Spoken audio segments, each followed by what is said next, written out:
My son's fiancé blocked my entrance to the wedding and said, "This celebration is only for important people." She ordered the security guard to take me as far away as possible. But then the bride's mother saw me and shouted, "It can't be. Is it really you? If you're watching this video, tell me where you're from or what time it is for you. If I fail today, I'll lose my son to a world that thinks a woman like me belongs outside its doors." The old Riverside district looked like money had put on cologne and stepped out for photographs. The limestone mansion stood back from the curb behind a circular drive, crowded with polished sedans and a sports car the color of a ripe cherry.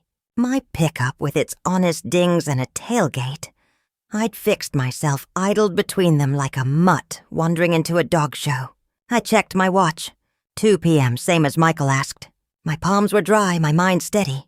I'd worn my best navy suit, the one from his college graduation years back, and the boots I kept clean for church.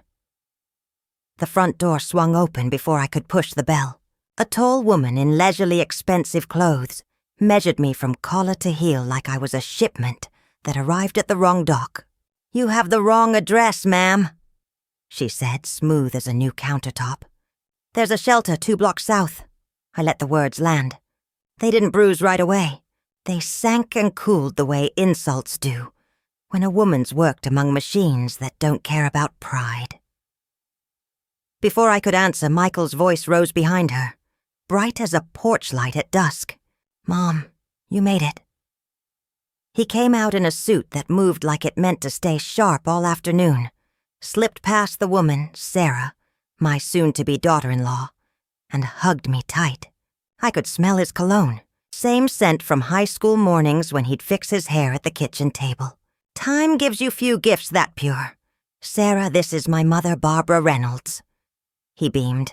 "Mom, this is Sarah Halstead." Sarah's face snapped from disdain to hospitality, the way a host flips a sign from closed to open. She offered her hand with practiced reluctance. "Mrs. Reynolds, Michael speaks highly of you." We shook. Her palm was warm and unwilling. Inside, glass and marble glittered under a chandelier that pretended to be rain. I caught myself in a mirror, old shoulders still square, suit too modest for the setting, collar a touch out of date, and said what a woman says when walking into another woman's pride. "You have a handsome home." "It's been in the family a long time," she said. "We work hard to maintain standards." Michael didn't hear the underline. "Love makes its own music." He tugged my arm through a library where the books looked untouched, and a sitting room where the furniture looked like it charged admission. He chatted about floral ideas and music and how the reception would be elegant but not stuffy. "Mom, I promise." Sarah paced beside us, collecting reflections of me in polished surfaces, as if comparison alone could shrink a woman. At the dining room, bigger than my whole first floor, she took the head of the table like a woman claiming a plot. Place settings multiplied, forks for ambitions I'd never had. The server brought a first course in bowls thin as eggshells. Michael talked centerpieces. Sarah tested fences. "So, retirement?" she said, cutting her meat with precise strokes. "That must be an adjustment." "It has its moments," I said. "Michael tells me you were loyal to your plant." 40 years? 37, I said. "Bridgeport Manufacturing." "Loyalty," she said, smiling like a salesman. "Knowing one's place." Michael sailed right over it. Blessing that he is. "We're doing a pot roast in your honor, Mom. Well, the chef's version." He laughed. "She calls it deconstructed." I ate careful, not because of Crystal, but because I didn't want my temper to flavor anything. Sarah looped back to the guest list, and how some of her colleagues were particular about comfort, which is a polite way to say they don't want to bump elbows with women who've lost a few to factory floors. "What exactly are you getting at?" I asked, setting down the fork she probably hoped I'd use wrong. "Nothing at all," she said. "Just that different circles have different expectations." Michael changed the subject to weather and venues. Sarah returned to money. "I assume you'll want to contribute." she said, eyebrows sympathetic. "Michael and I discussed what I can manage." "How thoughtful," she said, raising her glass. "Every little bit helps." It was the way she said little that said everything. I looked at my son, glowing with plans, and decided I would not let this woman use her bank account as a yardstick for my love. The tour resumed. The stories of her grandmother starting the firm and the family carrying a legacy marched out like framed diplomas. Michael loved the history. I loved that he loved anything so close to his heart. When we reached the door, he hugged me again and promised to call. Sarah's smile suggested I'd passed through a metal detector and kept a pocket knife. My truck felt good under my hands. Steel and honesty. Riverside Drive rolled past the windshield. Lake on one side, 100 years of money on the other. The phone vibrated against the dash. Michael's name lit the screen, but when I pressed speaker, it was her voice. "Mrs. Reynolds, Sarah here." Michael stepped away. "What can I do for you, Sarah?" I wanted to offer a hand. "Woman to woman. The wedding will be, well, let's say there are people involved who matter to our world. Appearances are important. I can't have Michael's mother looking like she wandered in off the docks." Traffic slowed. I moved to the right lane and let a taxi cut in. "Excuse me? I'm offering to help," she said, gentle as a shove. $1,000 should cover a proper outfit and accessories.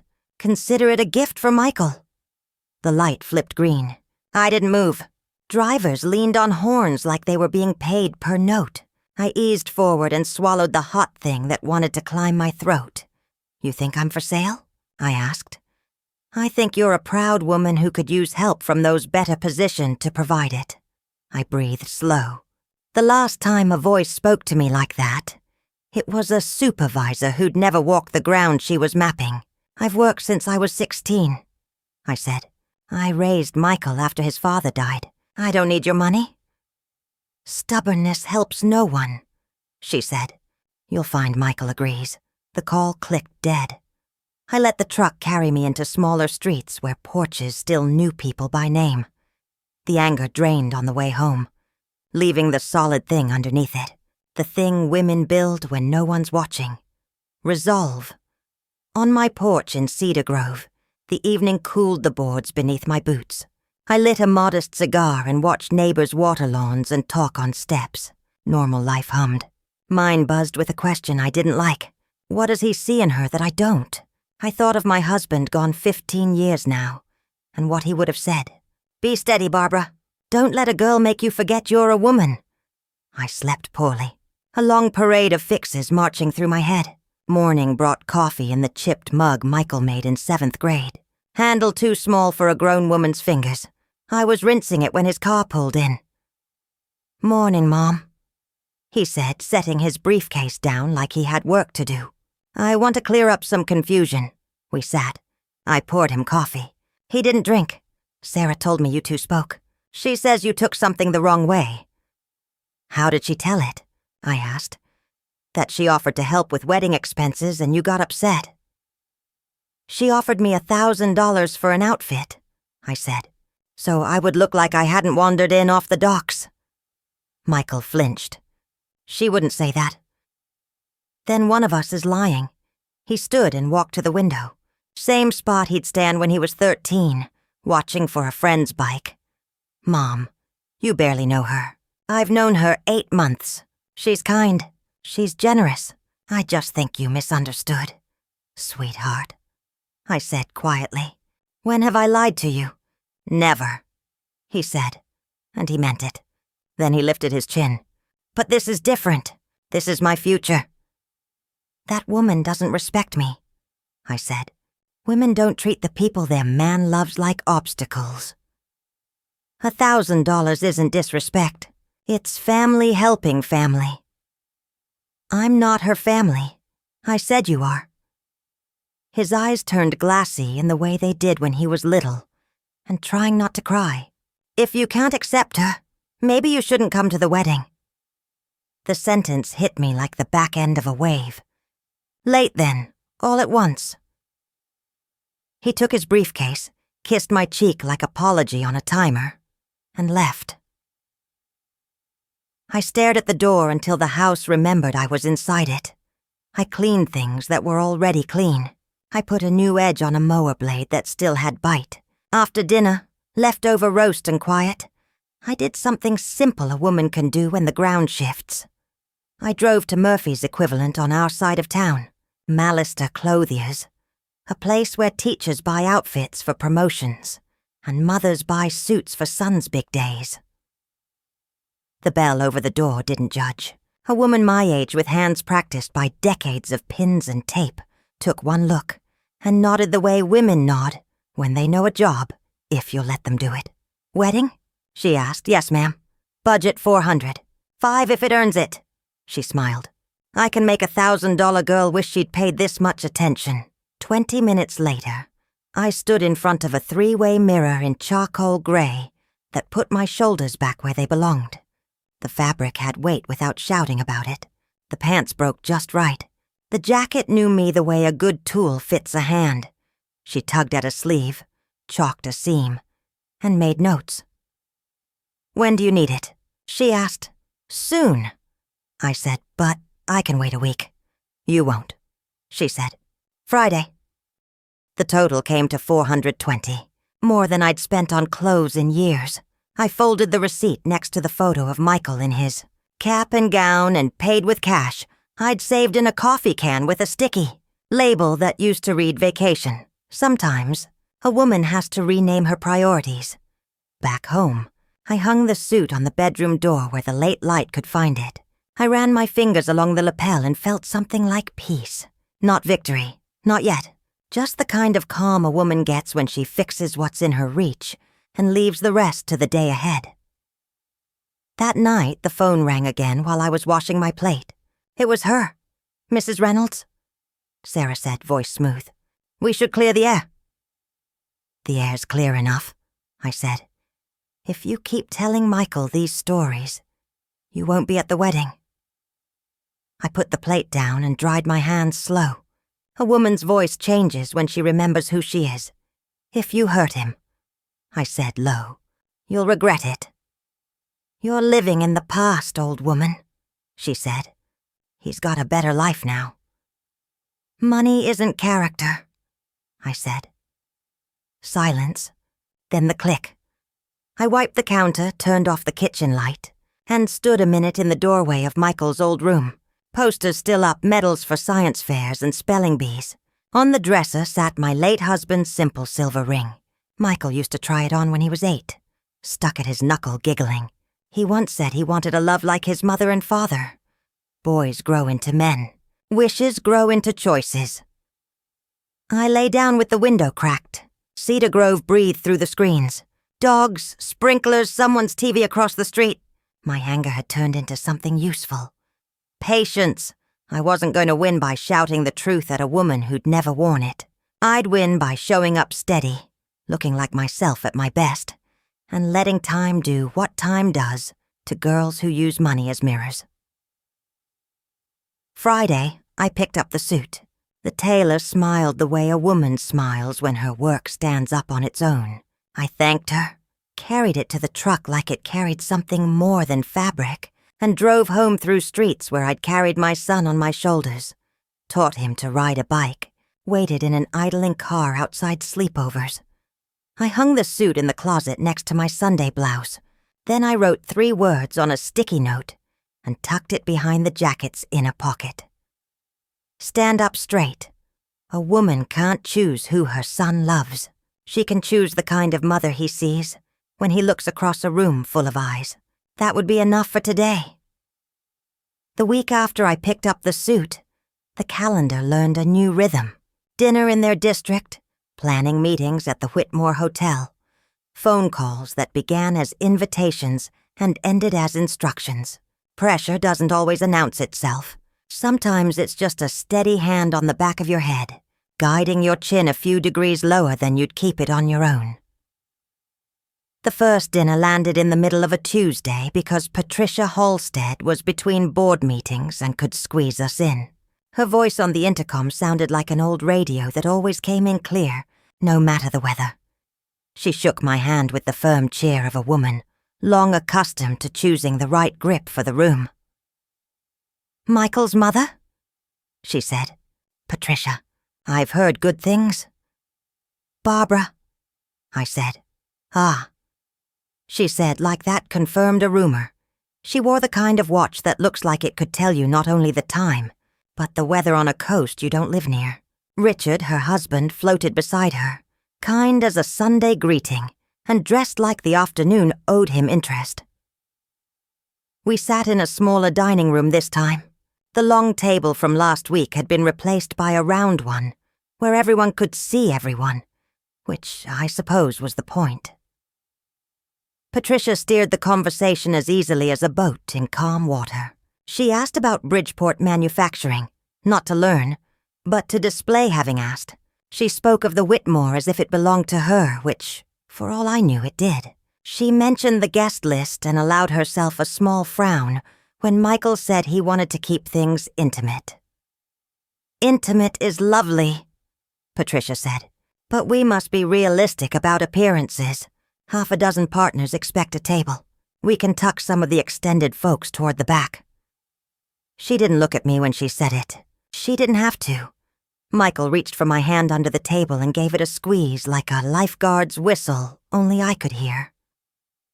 "Mom's an upfront person," Michael said, bright.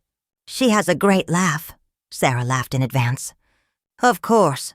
Barbara will be visible," she said, eyes on her mother. Patricia smiled at her the way teachers smile at students who finally said the answer they were supposed to. "Naturally," Patricia said. "We'll find just the right place." The right place, I learned 2 days later, was table 12. The Whitmore's ballroom had 12 tables. Think of it as a vantage point, the coordinator said as we stood over a cloth map of the room. She was efficient, soothing, and practiced like a nurse who knows where the needles are kept and how to talk you into accepting them. Table 12 is near the doors, which is perfect for greeting your Cedar Grove friends as they arrive. Sarah nodded as if the idea had sprung fully formed from her own forehead. "Mom, you love people watching," Michael said with an apologetic smile that tried to be a joke and couldn't quite pull it off. "Fine view of the action," I said, committing the ceiling to memory for lack of anything else worth storing. We moved to photos. The photographer, a young woman with a quick eye, walked through her list. "Parents of the groom," she said, scanning the page, and then paused with the hesitation of someone stepping around a hole in the sidewalk. "Mother of the groom. We'll do that in the garden before the ceremony." "That'll be nice," Michael said, relief in his voice at having something simple to grasp. "And we can do a family of the groom picture with the father of the bride standing in if you'd like," the photographer added. "It reads cleaner in the album that way." Sarah said, "Balance. Like a scale that starts with one side weighted." Michael blinked at the word. "I don't need anyone to stand in for Dad," he said softly. "I'll do one with Mom." "Of course," the photographer said quickly, grateful to move her pencil. "We'll do both." Richard touched Michael's arm. "I would be honored to be in any photo you want," he said, and he meant it kindly. Kindness and pressure can share a hat rack. When we broke for coffee, I found a quiet corner and studied a framed caricature of the hotel as it looked in the 1920s. Women in hats, men in suits, a doorwoman whose smile seemed stapled on. Patricia joined me, hands in her pockets like she'd known me a long time and had always intended to say something helpful, but never found the right door. "You're handling this well," she said. "These things can get complicated." "They don't have to," I said. "No," she agreed. "But they do. That's the difference between simplicity and reality." She watched me take that in. "I assume Sarah spoke out of turn the other day," she said. "She's young." "You raised her," I said. "And she has much to learn," Patricia said, unoffended. "As do we all." "Some more than others," I said. Patricia smiled like I'd passed a test she didn't think I'd seen coming. You mustn't read too much into a seating chart, she said. There are donors to place, colleagues to consider. Women like you and me know that work isn't always fair, even when we want it to be. Women like you and me? I repeated, because sometimes the only leverage a woman has is a sentence held up to the light. She inclined her head, pleased with her phrasing. Michael is lucky to have two steady hands at the wheel, she said, then drifted away to sign a paper someone had brought on a silver tray, like it was dessert. On the drive home, Riverside Drive did its show again. The lake throwing shoulders of light, the houses showing their good side. My old pickup kept its own counsel. I turned the radio off and let my memory run the tape of Michael at 10, making a paper boutonniere because the neighbor boy had a wedding with a stuffed bear and needed flowers. "When I get married, Mom," he'd said, "you'll walk me, and we'll laugh the whole way because we'll both be happy." The next event was a tasting. Tiny portions wore fancy names. Servers described plates as playful and nostalgic in the same breath, like a magic trick where your childhood gets an expensive haircut. I ate what they brought and said, "That's good," when it was good, and "That's fine," when it was fine. Sarah said, "Elevated a lot." Patricia said, After the third course, the coordinator glided in with an apology smile. "A small oversight," she said. "We realize the head table plan leaves us with a math problem." Sarah leaned back, fingers steepled. She loved a math problem if the answer could be quoted in a room. "With 8 seats," she continued, "we have the couple, the best man and maid of honor, and room for 4 parents. Traditionally, that's how it's done. But with the partners present and needing acknowledgement, Mrs. Halstead suggested." She paused, efficient enough to know when to let a woman take credit for her own pressure. Patricia nodded. "We'll have a head table at the front for the wedding party, then 2 honor tables close by for parents. We'll place Richard with us at the partner table. Optics, you understand? Barbara." She used my name for the first time the way doctors use your name right before a needle. "We'd like you at the other honor table with Michael's Cedar Grove contingent. Still up front, I said. "Table 11. Tasteful," Patricia said, and the room laughed exactly as much as she intended. Michael looked at me, apology blazing behind his eyes. "Mom, it's your day too." "Do what makes it easiest to remember for the right reasons," I said. I felt the pinch there, small but mean, like a burr you find after a long walk. It doesn't cut you, it just makes you feel every step. On the way out, I stopped in the lobby under a framed black and white of soldiers home on leave, taken right there 80 years ago. The women stood with their caps at angles that said they'd earned the right to be crooked. One of them had her arm around a man the way you hold something you can't keep, but hope to see again. I looked until the picture gave up everything it could give. Then I left. At Rosie's Cafe that night, the wood was the same honest dark it had been for decades. I took my usual corner. Linda, who'd supervised assembly lines for 30 years, slid in across from me with a coffee, and the patient face of a woman who knows you've come to talk without being told. "How's the fancy circus?" she asked. "New tricks," I said. "You gonna jump through their ring?" she asked. "I'm gonna be there when my kid looks up," I said. "If there's a ring between us, I'll step over it on the way," she nodded. "That suit come through?" It did. "Then you already won 1 round." She told a story about her nephew's wedding where the DJ mispronounced the last name, and her sister marched up to the stage and corrected him into next week. We laughed. After she left, I sat a while with the shape of the room around me and realized I'd been keeping count of the places in my life that did not require permission to be myself. It is a short list, and you don't understand its value until someone tries to buy it from you, with a seating chart. 2 Sundays later, Michael came by with a binder. It had tabs for everything. Flowers, timelines, vows. He looked like he'd been carrying it in his sleep. "Walk me through it?" he asked. I made tea. We sat at the kitchen table where he'd once done algebra that I had to relearn to help him with. "Timeline," he said, flipping. "We do a first look in the garden, then formals, then ceremony. You'll walk me down, obviously." The word obviously put a hand on my shoulder. "Good," I said. He turned another tab. "They're labeling the photos by groups. Groom with mother is in group 2. They tried to put it in group 4, but I moved it up. I didn't ask why it had been in group 4. I could guess. "Thank you," I said. "I'm sorry about the tables," he said, staring at the list of songs like it owed him something. I reached and touched the edge of the binder. "Honey, a table can't tell me who I am to you."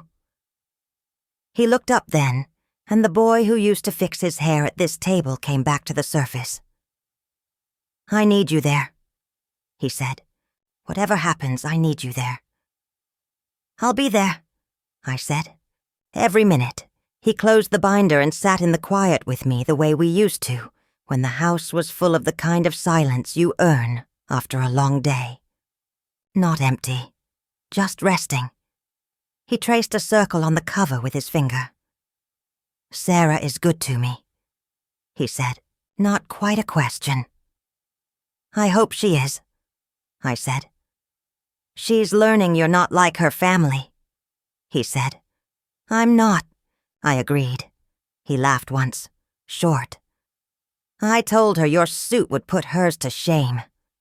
"It won't," I said, "but it will fit me better than hers ever could."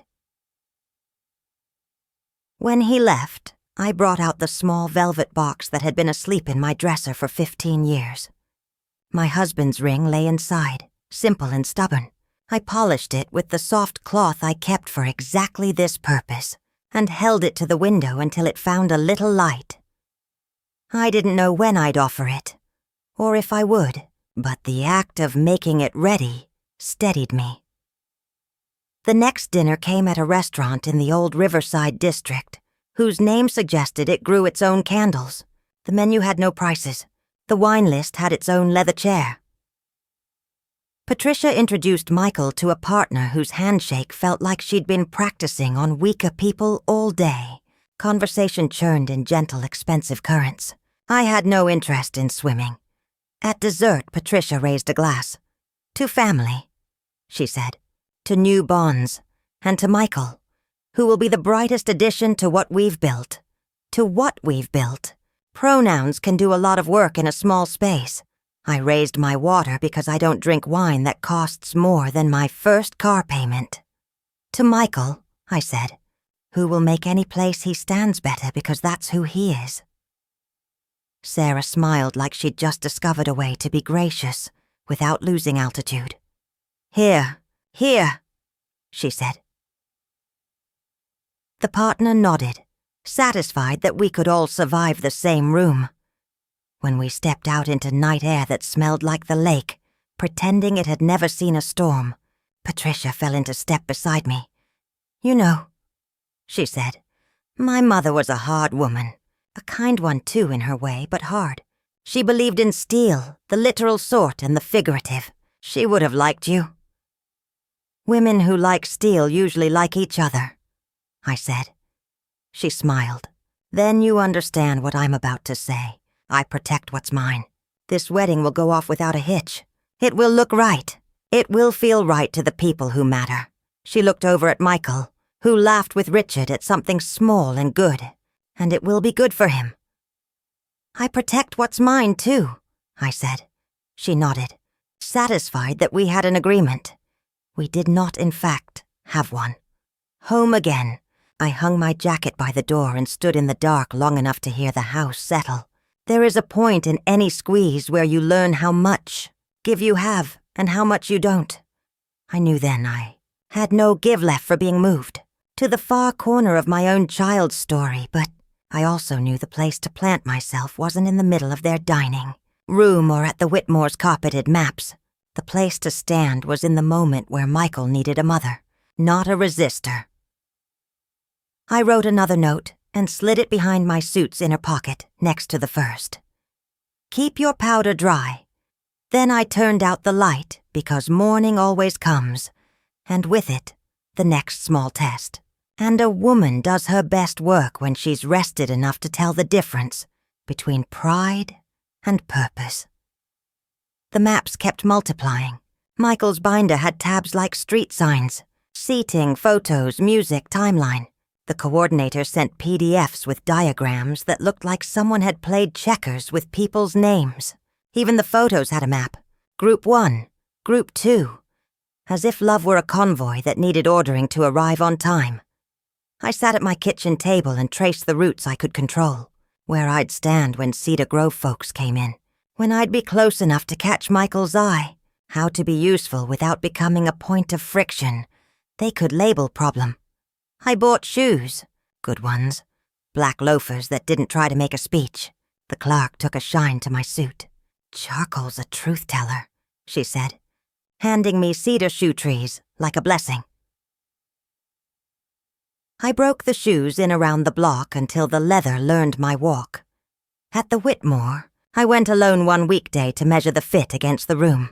The lobby had that low hotel hum of economies in motion, rollers on tile, a bell's polite announcement that someone's wants had arrived, an older piano in the corner claiming dignity.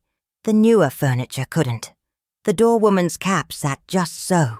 Her coat bore a small enamel pin of the flag. How goes? I asked. The way women greet women who look like they're on duty even when they're not. Living the dream, she said, smiling for real. Can I help you? Just getting the lay of the land, I said. My son's wedding is here in 3 weeks. Then congratulations, she said like she meant it. You must be proud. I am. She cocked her head, taking in the suit bag over my shoulder, the careful way I studied entrances and exits. Name's Maria, she said. If you need something and don't know who to ask me first. We shook. The palm of her glove had worked a lot of doors. Inside, I found the ballroom dark and cavernous, the kind of room that looks like a promise before the lights are up. A woman in shirt sleeves was taping blue X's on the carpet where tables would go. She glanced up like she'd expected no one, and got me instead. You the mother? She asked. Yes. Good room, she said. Sound carries kind. She went back to taping. I stood at the threshold and counted steps from the doors to where table 12 would be. It's a funny thing. Once a woman accepts a position, she can work it to her advantage. From those doors, I could catch almost everyone first, shake the hands that needed shaking, claim the eyes that wanted to slide past, be the first face from Michael's side anyone saw. On my way back through the lobby, I stopped at the desk to confirm something small enough it wouldn't raise flags. The timing on valet, the earliest the garden opened for photos, where the family room sat. A woman with a tidy bun and a last name I couldn't pronounce pulled up a screen and answered in neat sentences. When she said family room, her voice put an underline under the word family in a way that told me list-keeping had already begun. Is that space keyed? I asked. It is, she said. For privacy. Of course, I said. Privacy is important. I asked the photographer to meet me for 5 minutes in the hotel coffee shop. She arrived with a camera over her shoulder and a face that noticed things before they noticed her. I bought her an iced tea. She bought me respect by listening. I want one photo, I said. Doesn't have to be in the album. Doesn't have to be anything but a file on Michael's phone. 5 minutes. Me and him in the garden before you bring in anybody else. No posing. I want whatever happens when he sees me and stops talking. The photographer smiled the way craftsmen do when someone requests a simple job done well. I can do that, she said. If they push, I'll call it a light test. She wrote it on her list in pen, then drew a box around it and inked the box in dark. This won't move. How much? I asked. It's included, she said. It wasn't, I said, sliding 2 20s under her tea. Now it is. You'll have to let me leave the tip my way." She tucked the bills into her notebook without looking. The way people do, a kindness for your pride. Back home, I ironed my shirt and thought about songs. The band coordinator had sent Michael a form with choices. Processional, first dance, father-son, mother-son. Mother-son lived there too, a line item between cake cutting and bouquet, tossed like a breath scheduled between sentences. We didn't have a song, Michael and I. Not one you'd put on a playlist anyway. We had 100 small ones. The tune I hummed making pancakes when he was 5. The jingle of the keychain I spun when I waited outside recitals. The 4-note chime from the truck when he forgot his seatbelt.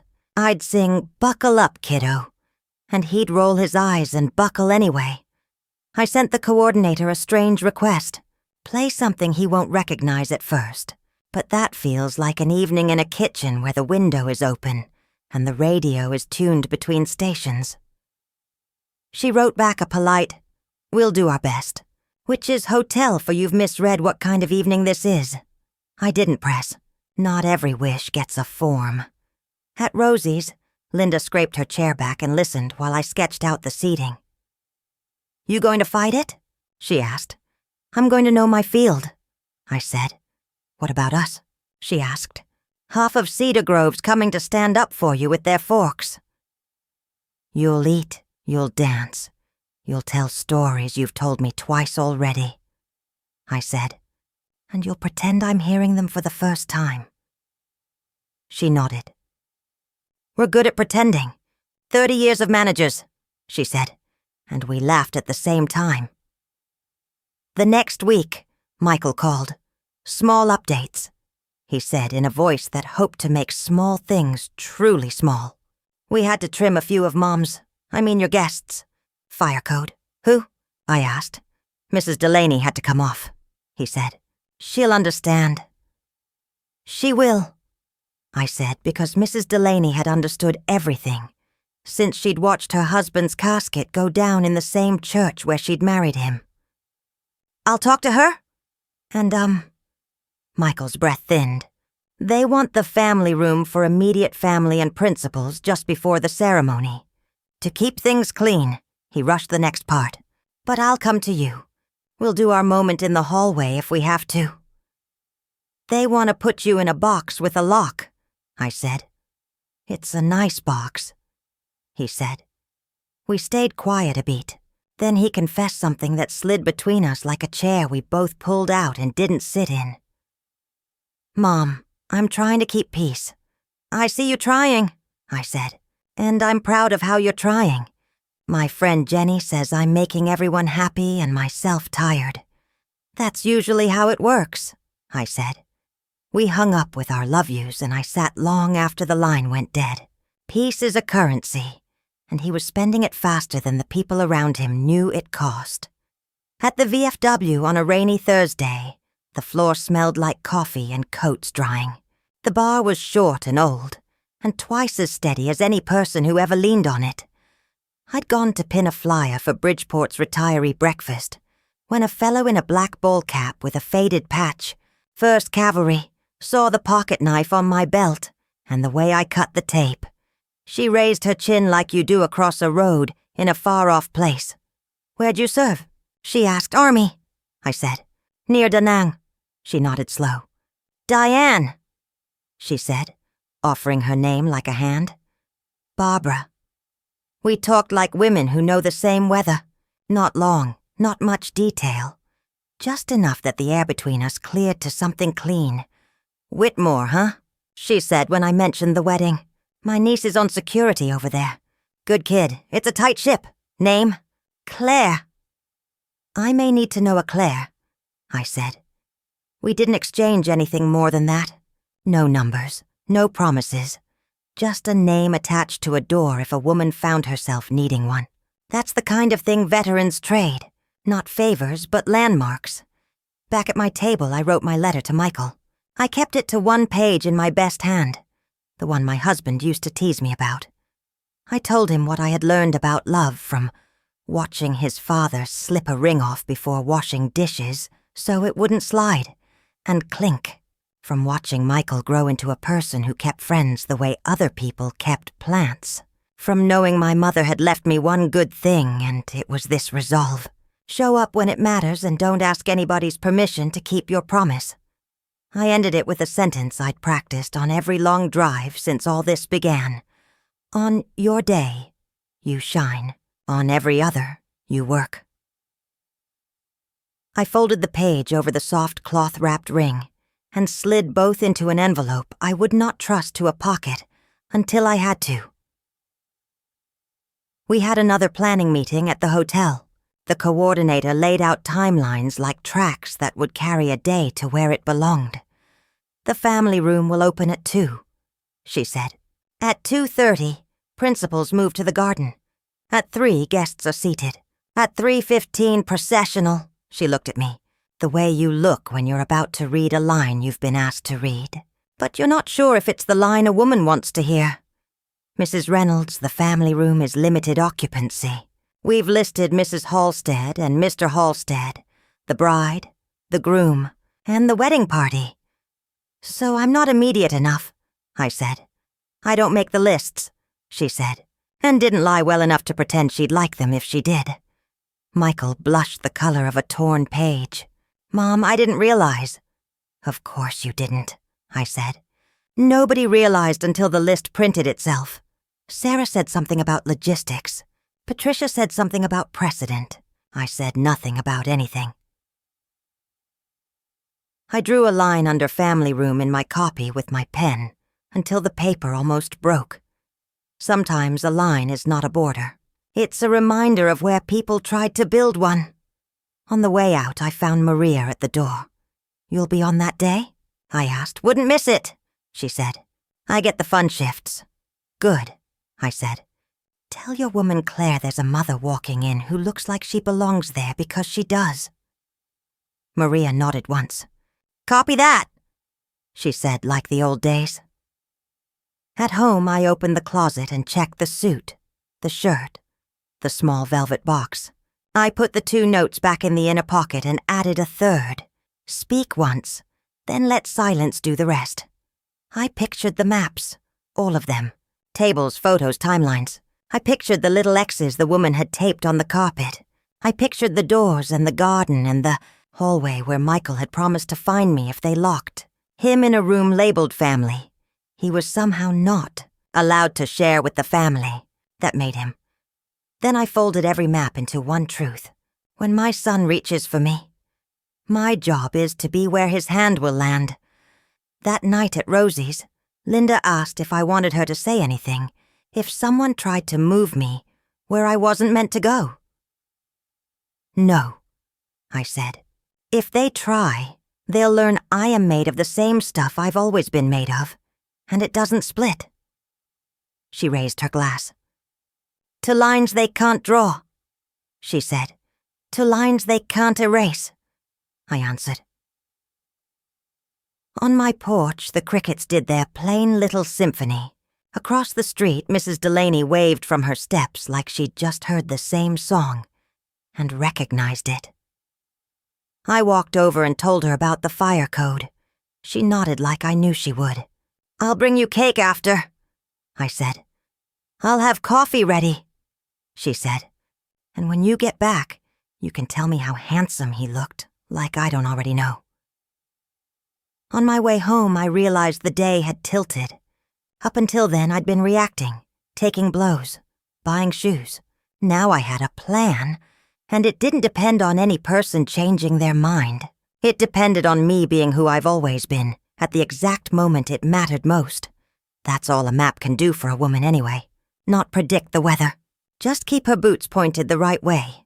When the clouds roll in, the clouds would roll in. I could feel it. Rehearsal was coming, and with it all the little ways a day announces who it belongs to. I went to bed lighter than you'd think, considering, because I knew where I'd stand when it all started to move, in the doorway between whatever they had planned and the promise I'd made long before any of these people learned how to draw a chart. Rehearsal day wore a nice suit over a mean little heart. The Whitmore's garden had been combed and parted. Hedges clipped to a standard that didn't allow for wildness. White chairs faced a trellis strung with lights that would pretend to be fireflies once the sun stepped down. The coordinator had a clipboard with ribbon tied to it. Pretty so you'd forget it could still be used as a lever. "Principals to the family room," she sang. "Wedding party with me." I fell in with the wedding party like a woman joining a work crew that already knew which end of the beam they wanted her on. Sarah wore the same smile as always. Polite, premium. Patricia shook hands with a new crop of people whose suits had that soft roll that comes from bespoke attention and the habit of being looked at. "Michael, this way," the coordinator said. "Sarah with your parents, Mrs. Reynolds." Her eyes flicked to the clipboard as if it might save her. "If you wouldn't mind waiting here, we'll bring you up for your portion." "My portion," I said. "The aisle practice," she said, relieved to have found a harmless noun. "We'll get you when it's time." Michael turned. He took in the way the door to the family room closed softly and firmly in front of me. He started to speak, then let himself be pulled by that ribboned clipboard. I waited in the hallway with a potted tree that had never seen a day outside. The carpet was the color of a rich woman's idea of moss. A busboy pushed a clattering rack of glasses past, with the focus of a young man who knows he is one wrong turn away from being noticed for the wrong reason. Maria at the far end nodded once. It landed like a hand on the shoulder. Claire appeared 2 minutes later, mid-30s, squared away. The kind of posture you don't get at a standing desk. She wore the hotel blazer and an earpiece that looped like punctuation around her ear. "You, Barbara?" she asked. "Yes," I said. "Diane's niece." "That's right," she said. Her grip had that same quiet loyalty her aunt's voice had carried. "You need anything?" "I need to be where my son expects to find me," I said. "Other than that, I can get by." She scanned the corridor in a way that said she'd already memorized it. "Copy," she said. The door opened then, and Michael slipped out. His tie was half done, the way it used to be before school dances when I'd fix it standing in our kitchen. He put his hands on my lapels and smoothed what didn't need smoothing, the way sons do when they want to touch your steadiness without saying it. They want to run the processional once without... He tripped on the word. "Without you. For spacing." "For spacing," I repeated. "That's not how we'll do it tomorrow," I said. He rushed. "Just once for spacing." "I've walked measured paces before," I said. "I can find the beat." He stood on his toes and kissed my cheek. 2 minutes, he said, and disappeared back through the door that was not for me. I stared at the wood grain until it formed a river I could cross without getting wet. When they called me, I took the aisle like a woman taking a road she'd worked for years. The coordinator placed Michael at my elbow and set her face in that careful brightness that photographs love. "Slow," she said. "Count 4 between steps, eyes up." "We'll manage," I said. We took 6 steps. On the 7th, Patricia drifted into our path like a ship that believes right of way is something it's owed by the sea. "One quick thought," she said, smiling the way people do when they're about to split a difference that isn't theirs to split. "Optics suggest a presentation at the top of the aisle. I'll be there to greet Michael, representing the families, then Barbara." She put my name where a concession usually goes. "You can take his arm for the last stretch." Michael blinked, caught between the people he loved and the system that wanted him to be a sign, pointing both ways at once. "No," he said, small and steady. "Mom walks me." "Of course," Patricia said, as if she'd merely opened a window to let a bird out that wanted to stay. "We'll revisit at lineup." We finished the walk. My hand didn't shake. His did a little. In the garden, the officiant, a pleasant woman with a voice built to fill a room without making it feel full, ran through vows as if they were a route you could memorize. Sarah repeated her lines like a student who read ahead. Michael stumbled on forsaking all others and laughed at himself. which made the groomsman tear up, which made the coordinator check her watch, like feelings were going to cost her daylight. "Let's reset," the coordinator said. "Family to the room, party with me." When the door closed again, I let the hallway have my weight. Claire posted herself across from me like a lamppost that could move if it had to. "You got a lot of folks trying to prove they're in charge," she said quietly. "Never seen a day with fewer threats and more authority." "I've worked in plants where the clipboard ran the crew," I said. "Usually they needed the woman with the broom to save them from their own plan." She almost smiled. "Bottom line, tomorrow you'll get some push," she said. "They're jacked about keeping it clean, but there are laws, even for nice people. Nobody keeps a mother from a public ceremony without getting real ugly in the paperwork." "Good to know," I said.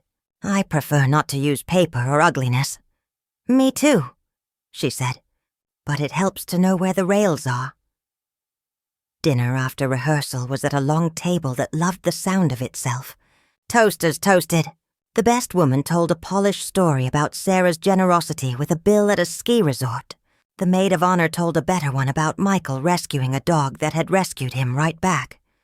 When it came to me, I kept it short. "I have exactly one job tomorrow," I said, "to match my son's pace." I lifted my water glass. "I've been practicing." Polite laughter. Sarah kissed Michael's knuckles. Patricia tapped her glass with a spoon, like a small bell calling a larger one. Back home, the house was quiet enough to hear the fridge start and stop. I took the letter from the dresser and read it once more. I dated it in the corner in small writing.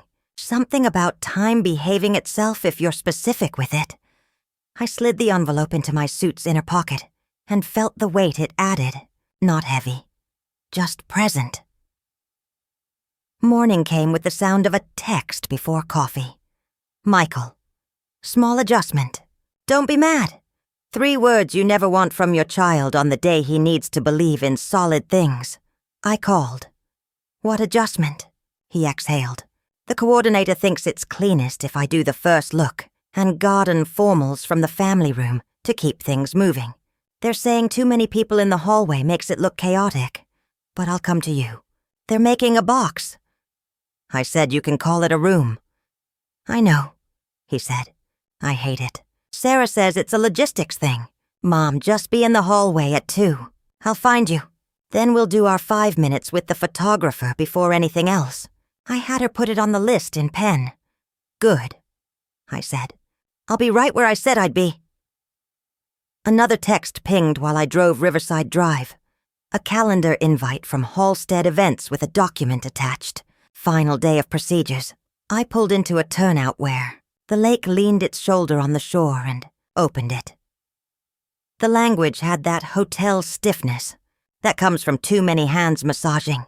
A sentence until all the blood leaves it. Key lines. To ensure a smooth guest experience, pre-ceremony access to restricted spaces is limited to principals.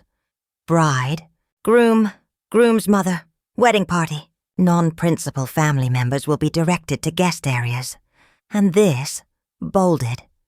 Any guest who attempts to enter restricted zones or disrupt the flow will be escorted off property. I read it twice. My truck's engine ticked as it cooled, counting my breaths like a metronome that wanted to help. I called Michael again. "Did you see the document?" "I'm on my way to the barber," he said, distracted and tender at once. "Mom, please don't fight with a PDF. Just be where I can find you. I need you there." "I will be," I said, in a suit that fits at a pace we practiced. "I love you," he said fast. "I love you more," I said slower.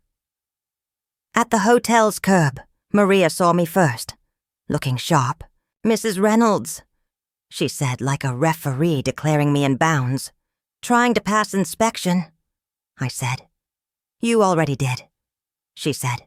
"Claire's inside." Inside, the air had that pre-storm pressure of a day that believes in its own importance. Flowers marched down the hall 2 by 2.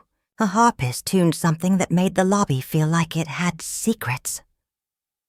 The coordinator stationed a junior staffer by the family room, like a sentry who hadn't been told the battle never arrives, exactly where you put the rook. "Family room is restricted," she said to me with a smile that hoped to be enough. "I'm not going in," I said. "I'm going right there." I pointed at a patch of carpet 10 steps away. When my son opens that door, I'm the first thing he sees.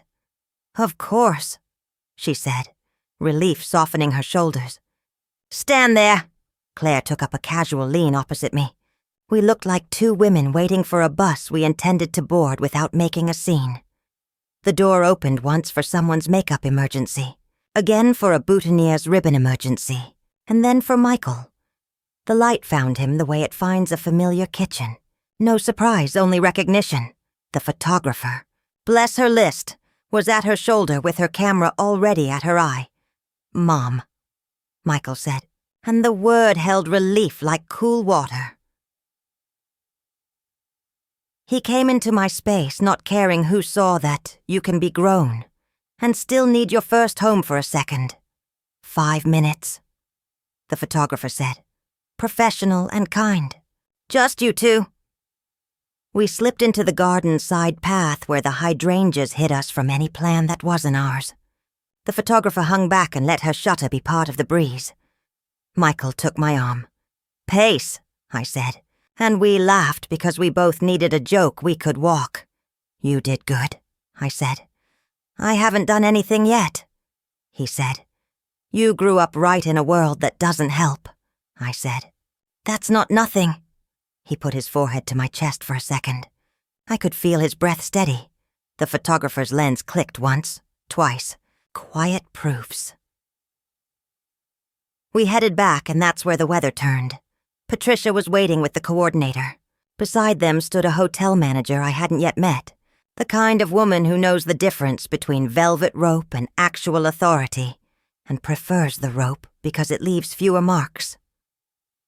"Quick update," the manager said softly, as if low volume made what she said more reasonable. "To keep doors clear, we'll be seating guests early. Mrs. Reynolds, that means we'll escort you to your place now. Groom returns to family room for lineup. Guests," I said. "Am I a guest?" "Today you are many good things," Patricia said in a tone that would play well in a boardroom transcript. "Most importantly, you are a woman who wants her son's day to succeed." "True," I said. "So we trust you'll help us keep this moving," she concluded, having built herself a bridge out of my love. Michael's hand found my sleeve. 2 minutes, he told them, which is a form of battle some men learn young. Sarah arrived in a hurry made of perfume and certainty. "Security will handle any confusion," she said, looking not at me but at the manager, always talking to the mechanism instead of the person. "Confusion?" I asked. "Protocol," she said. "We can't have unplanned deviations." "Like a mother at her son's side?" I asked. "Like last-minute hallway congestion," she said. "Optics. What happens if there's an unplanned deviation?" I kept my voice level because a level voice makes people who deal in leverage reach for heavier tools. The manager gestured with apology. "I'll give her that," toward 2 uniformed hotel security on standby. Claire didn't move, but the space around her felt different, like a calm animal deciding which way it would bolt if it had to. "We'd ask the guest to comply," the manager said, "and if she refused, we'd remove her." "Remove me," I said, because sometimes a woman needs to hear the things said, plain to know if she's already crossed the river. Michael squeezed my arm. "Mom, please," he whispered. And the please didn't mean please leave. It meant please don't make this the story. I looked at him, not at them. "I'll be where you reach," I said. He nodded once, a promise exchanged like a baton. "Mrs. Reynolds." The manager tried again, a little more iron in the velvet. "Let's head to seating." I looked at Claire. She didn't nod. She didn't blink. She just existed like an answer I hadn't asked yet. 2 notes, I said. Not to anyone, but to myself. Stand up straight. Keep your powder dry. The third followed like a breath. Speak once. I turned to Patricia because she had been the woman with the gentlest knife. You are not going to keep me from my son, I said. Not by room, rope, or rule created this morning. You can put me at table 12. I'll make it the front door by the way I stand. You can close that family room. I will become the hallway he needs. But if you try to lay a hand on me to make me less a mother than I am, you'll discover I am made of something your rules don't bend. I said it once. Then I let silence do the rest. We stood there a count of 10. The manager weighed paperwork against optics. Sarah weighed victory against mess. Patricia weighed control against the shame of being seen exercising it. Michael weighed his hope against his fear. Escort Mrs. Reynolds to her seat, the manager said at last, choosing the smallest trouble. We begin in 10. Michael's eyes met mine and bled apology. I'll find you, he said. I know, I said. Claire fell in 2 steps behind me, as if I were someone worth guarding. We walked the long way so I could see the room on its own terms. Table 12 was exactly where I'd known it would be, by the doors with a line of sight most people forget to measure. Cedar Grove faces brightened when they recognized me. Mrs. Delaney was not there, but her absence had the shape of a chair pulled out and waiting. Here you are, the junior staffer said, placing a folded card with my name on it, like a treaty. The card read, Bennett, groom's side, which someone had thought was generous. Claire hovered. If anything goes sideways, she said without moving her lips, we're not hauling you anywhere. Not today. Good to know, I said. From where I sat, I could see the family room door, the aisle, and the band's leader fiddling with a mic that kept telling her to stop. Maria opened the main doors with a flourish that said the show was about to start. Guests flowed. Old Riverside finery took its places. Cedar Grove shook itself into laughter it had carried on a bus. A text buzzed. Michael again. They're moving my timeline. Stay there. I'm coming to you before we start. A second text. This one from a number labeled Halstead Events. Reminder. Any interference with the processional will result in removal. A third from Sarah. Don't make this harder than it needs to be, Barbara. Be a grown-up. I put the phone face down. I checked my pocket. Letter. Ring. The 3 notes. I added a 4th on a torn receipt in pencil and slid it in with the others. Be the floor he can stand on. The lights dimmed a fraction. The harpist's hand settled. The coordinator lifted her clipboard like a conductor raising a baton. Somewhere behind that closed door, my son adjusted his tie and his breath. Somewhere down the hall, a manager rehearsed a speech she hoped not to give. Somewhere at my shoulder, a woman named Claire waited to decide which rules mattered. All the maps were about to be tested by weather. Sat where they'd put me and became what the day would need when its plan met the part of life that isn't written down.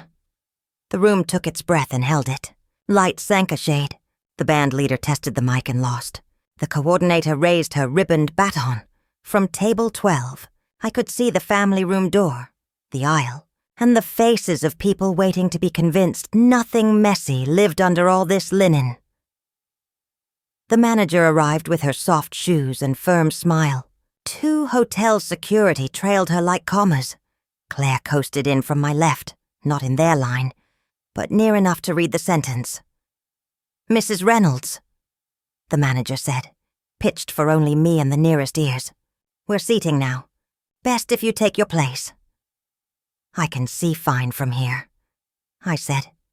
She glanced at the security pair, the way people look at tools they hope not to use. We want a smooth start. Please come along. I stood. Not quick, not slow.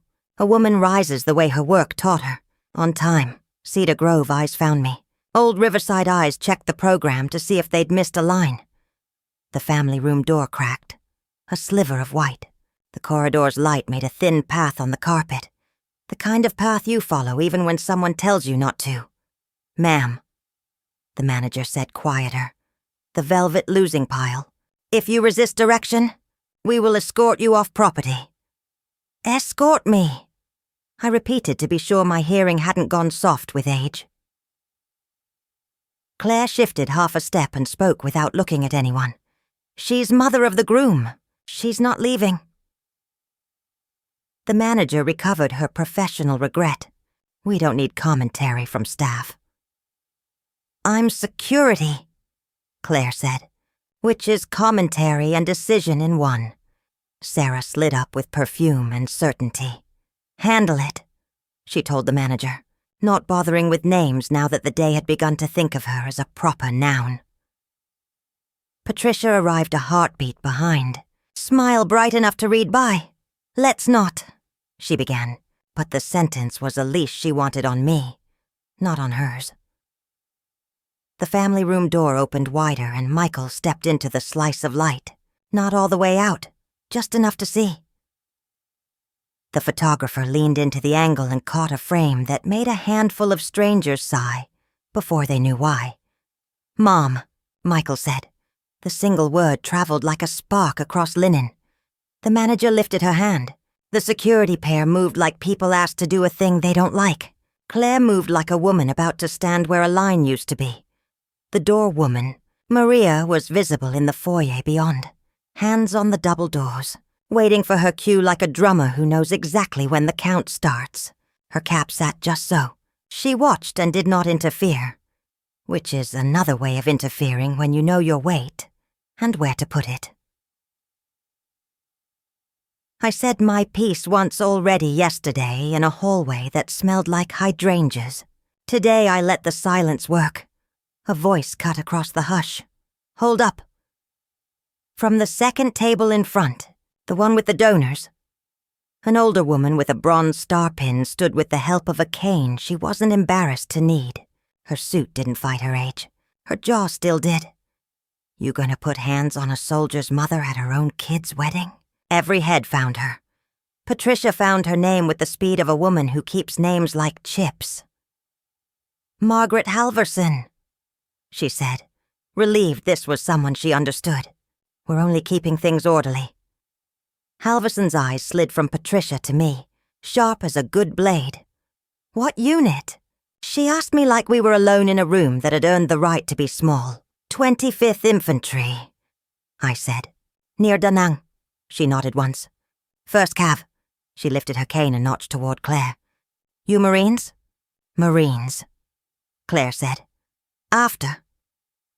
Halverson thumped the cane down like a period. "Then we all know the rule. Mothers don't get removed from their own," she said to the room. Not to the manager, not to Patricia, not even to me. "To the room. Any person with a hand to lay can bring it to me first." Laughter broke on the far wall and washed back with something under it that wasn't laughter. Respect, maybe. Relief finding a place to sit, the manager recalculated. Sarah didn't. "This is ridiculous," she said, her whisper bright enough for its own spotlight. "Ma'am." She tried to borrow Halverson. "We're optics, girl," Halverson said. "The only optic that matters to me is a sun on his mother's arm. Everything else is decor." Patricia pressed her lips into a shape that looked like composure from across a room, and something else from up close. She lifted 2 fingers at the manager. "Hold," and turned to me with practiced warmth. "Barbara, of course you'll walk, Michael," she said, as if she'd planned it that way to surprise me with kindness. We were simply transitioning spaces. Michael had been listening from that bright strip. He stepped fully into view. Conversations died before they could start. The garden door breathed flowers into the room.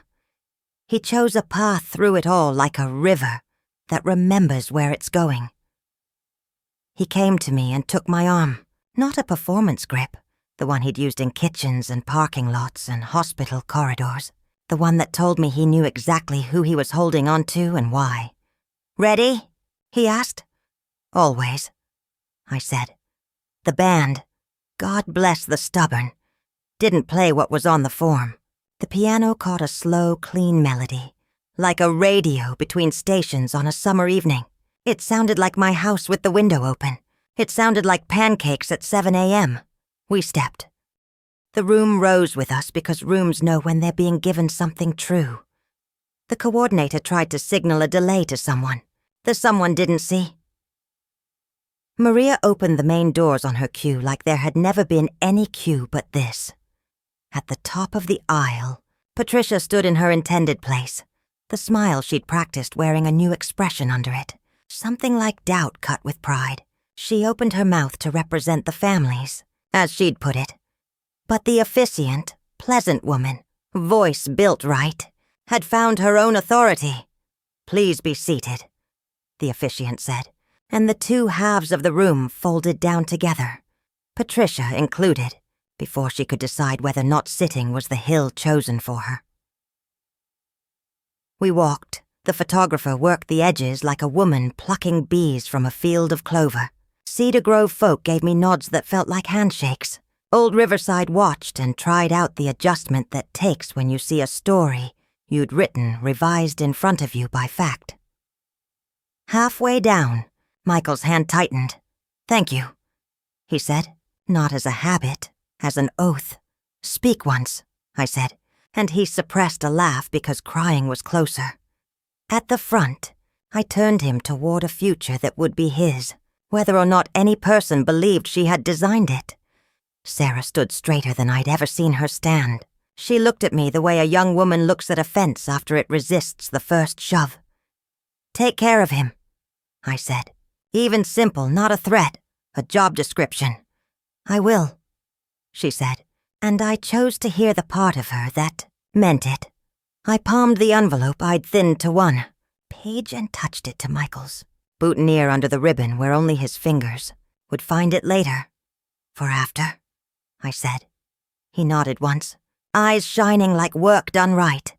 I kissed his forehead, the last kiss you get to give without asking another woman's leave, and put his hand in Sarah's.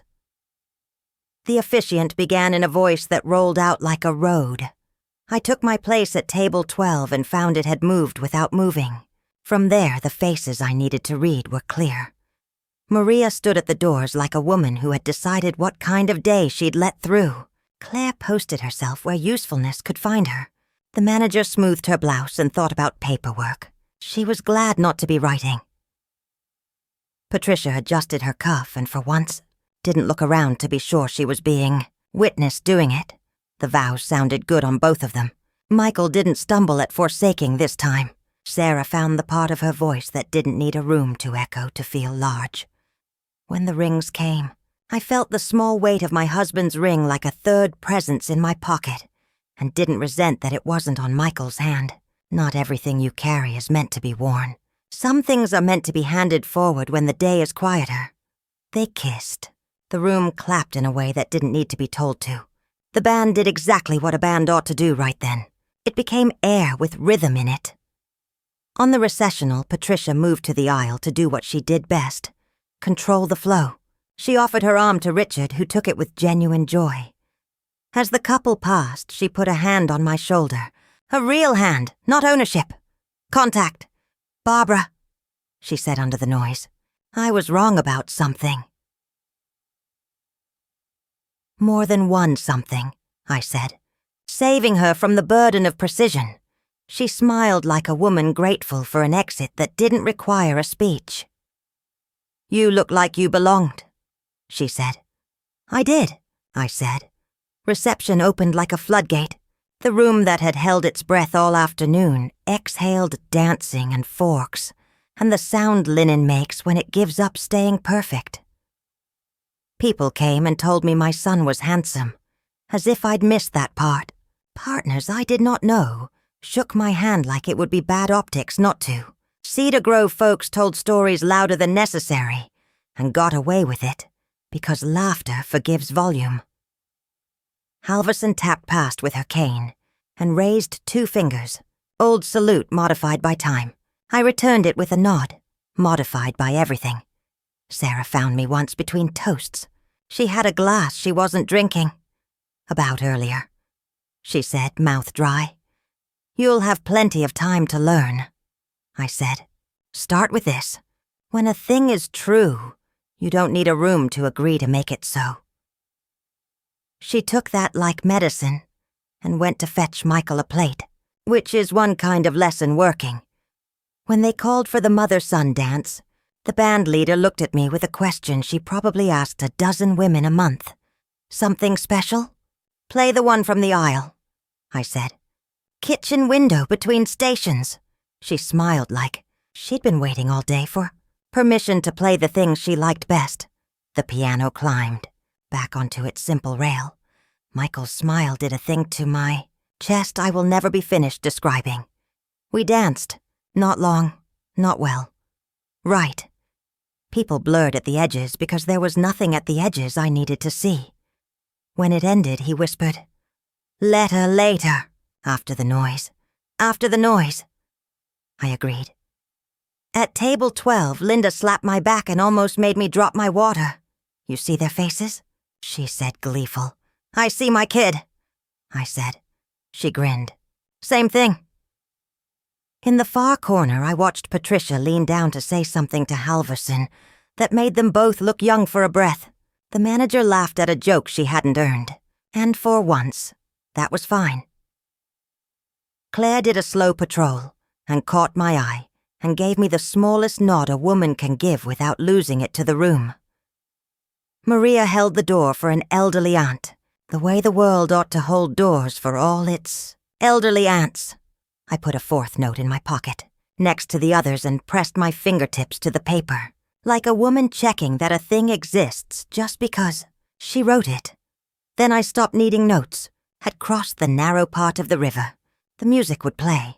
The toasts would attempt to be funny and sometimes fail. And before the night ended, there would be a small, quiet place where something owed would be paid. After that, after the music, nights like that end in rings of light. Dance floor first, then the bar, then a few stubborn tables, until only the staff and the people with promises left to keep are moving around in the dim. I found air on the side terrace where the hydrangeas kept their gossip. My collar asked to be loosened, and for once I let it.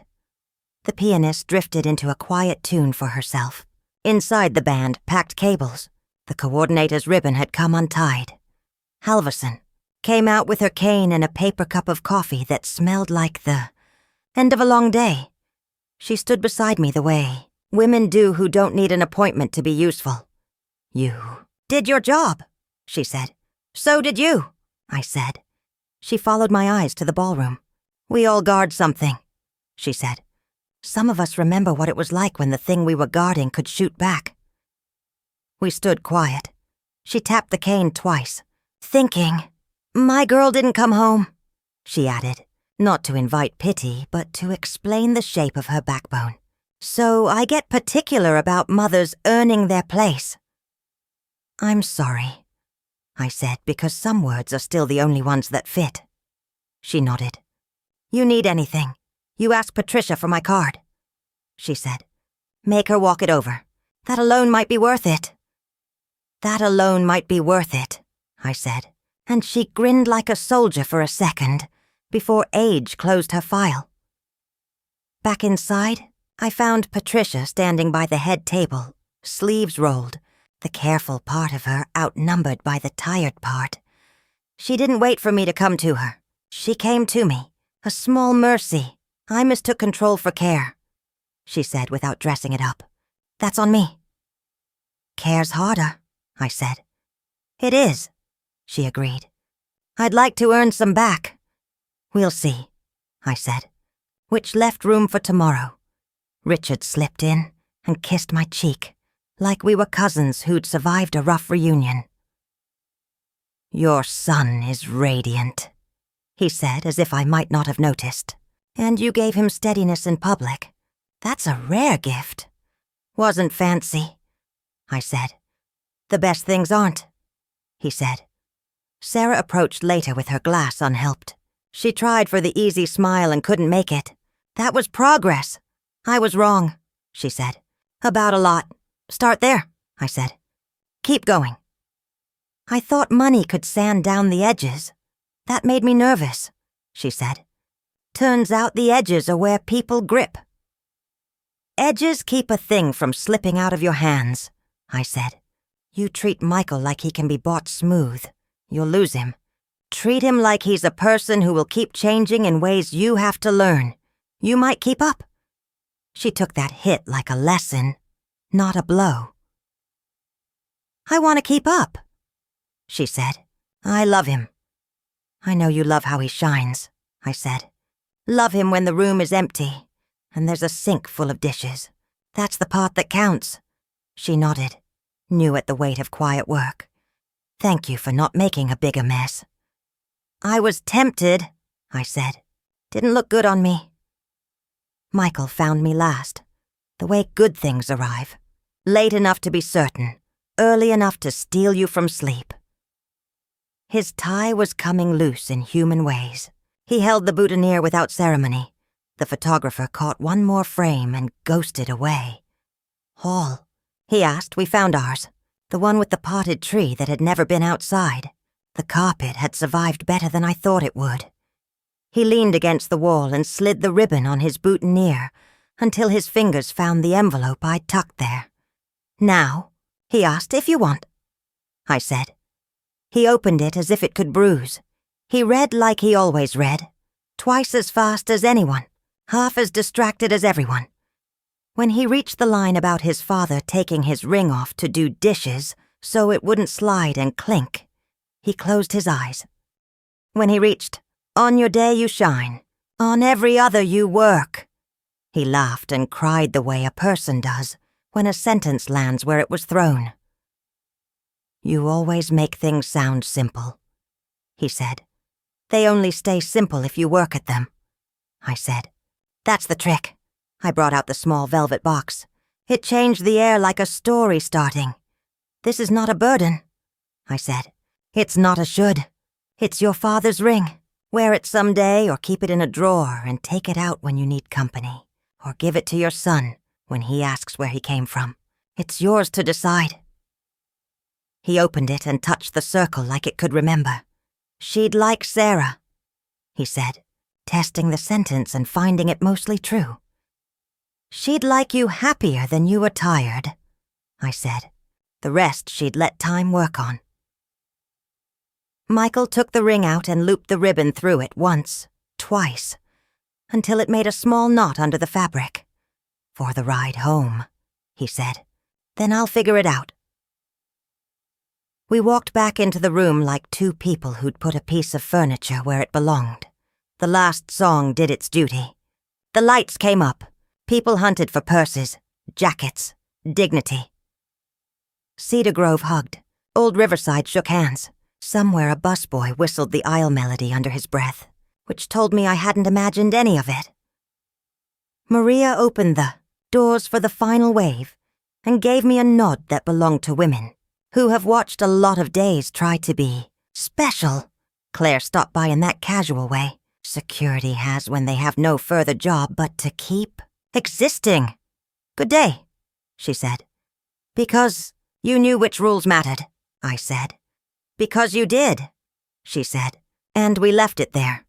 I loaded leftover cake into the truck, 2 boxes precarious, and drove home by the long streets that still know my name.